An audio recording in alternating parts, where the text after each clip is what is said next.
Hello, j'espère que vous allez bien. Alors aujourd'hui, je vous montre comment customiser une veste en jean et accrochez-vous bien, elle ne m'a coûté que 3 €. Comment? Grâce à Sellpy, un site d'achat et de vente de seconde main avec qui je suis en collaboration pour cette vidéo.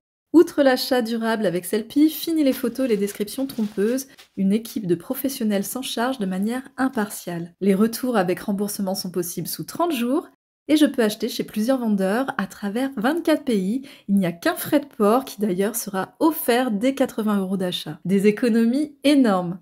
Vous voulez plus d'économies? Voici 2 codes qui, je l'espère, fonctionneront encore lorsque vous les découvrirez. De mon côté, j'ai fait de belles affaires avec des articles parfois même neufs, dont cette veste en jean Mango qui n'a coûté que 3 € et qui sera parfaite pour ce tuto qui démarre tout de suite. Étape 1. Elle va consister à laver votre veste car on ne travaille jamais sur un support qui n'a pas été lavé, puis on va la repasser.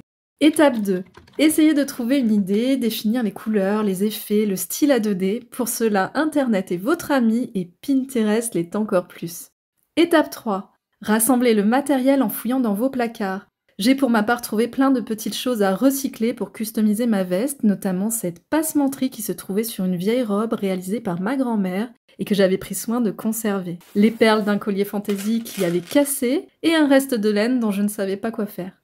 De votre côté, ce sera peut-être des bouts de tissu, de dentelle, de boutons, des strass. N'hésitez pas à être créatif ou créative et à jouer avec différents éléments. Si cette récolte hasardeuse ne vous enthousiasme guère ou si vous avez fait chou blanc, je vous ai mis juste en dessous de la vidéo des liens Amazon pour vous guider ou rendez-vous en mercerie pour trouver votre bonheur.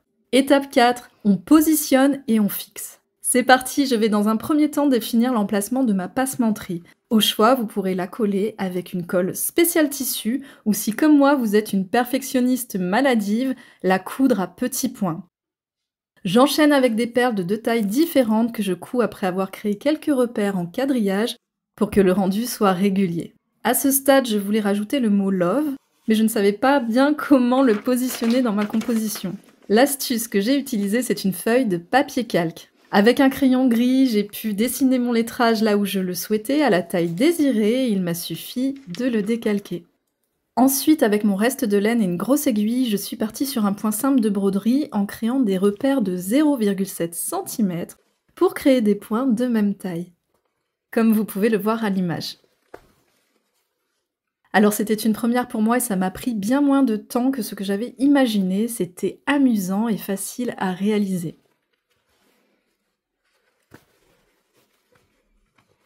Pour info et pour garantir la longévité de votre travail, je vous recommande de laver par la suite votre veste à la main, surtout si comme moi vous avez utilisé des perles.